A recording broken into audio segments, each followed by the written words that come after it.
Hey everybody, welcome back to another video, and today we're doing part 2 on lost treasures in Lancaster County. In the last part, you heard of lost pirate treasure, a ghost guarding a treasure, and a curse of a white dog. This time, you'll be hearing more stories in the second and final part of lost treasures in Lancaster, Pennsylvania, whether it's from old battles of the Civil War to thieving ghosts hiding their treasure in a local park. Here are some more treasures that are still out there.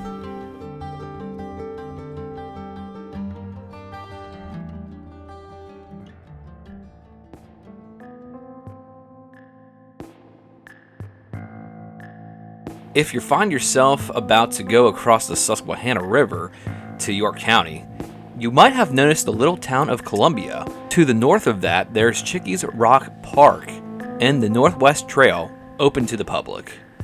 With this area comes tales of witchcraft, murder, UFOs, and of course, lost treasure hidden beneath the surface.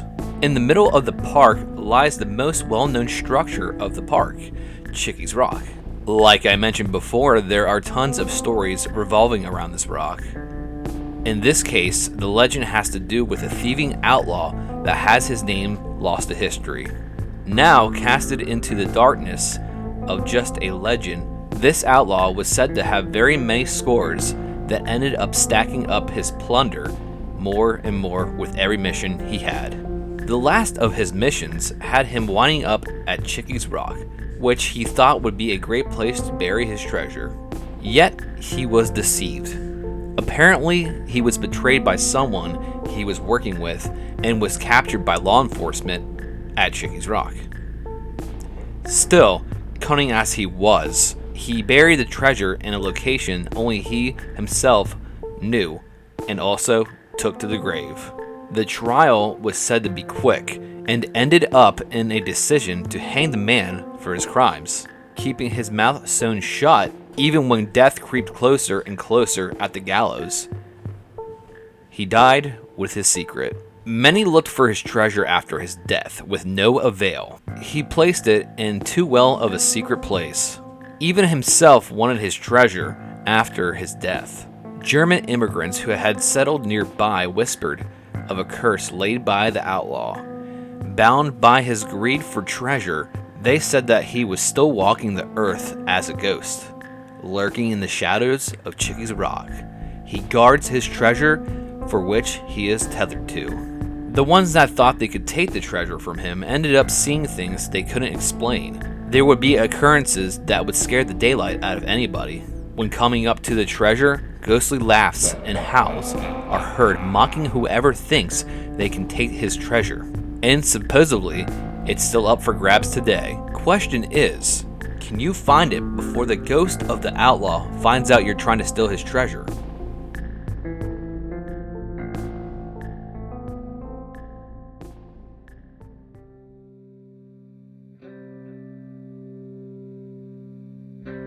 In a book called A Guide to Treasure in Pennsylvania by Michael Paul Henson, writes about very many areas where treasure still might be in the Keystone State.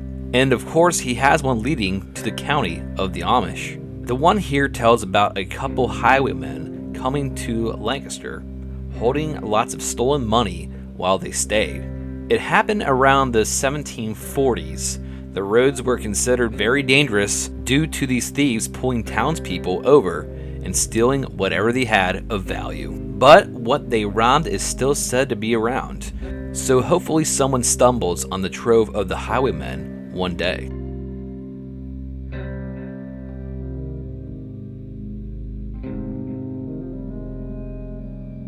September 1963. The Lancaster New Era printed out an article on archaeologists uncovering original foundation of the Ephrata cloister of the 1735 buildings to 1740. While digging, they came across various English, American, and Spanish coins. The date for the coins was from the 16 and 1800s. That led to residents of Ephrata remembering a story about the King of Austria coming to the cloister. There, the king gave the religious residents of the cloister a golden chalice as a reward for the religious piety. Confessor Beissel, who was the leader of the community, did not like this, because the religion was to live as plain as they can, and the gift was considered too worldly. The legend says that Beissel buried the golden chalice amongst the community in a cave around Mount Zion, and the chalice has never been found. Maybe it's still under the mountain.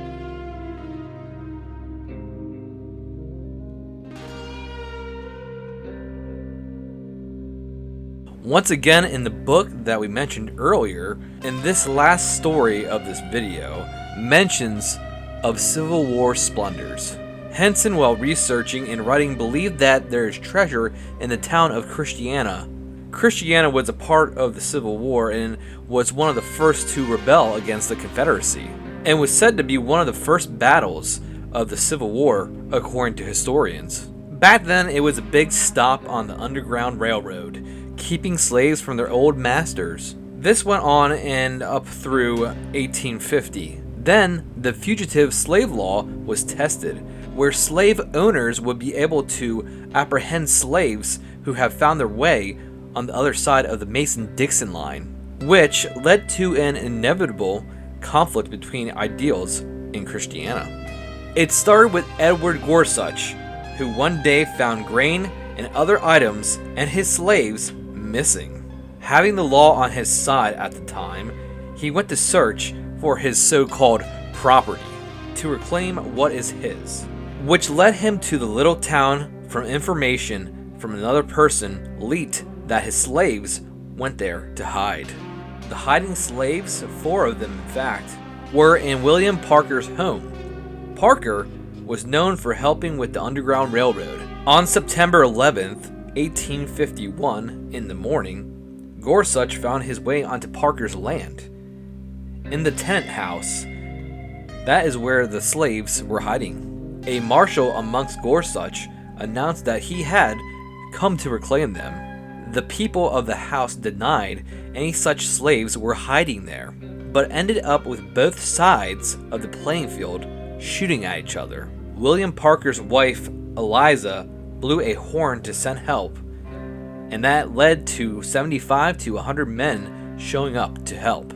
By the end of the quarrel, Gorsuch's son, who was with him, was badly wounded.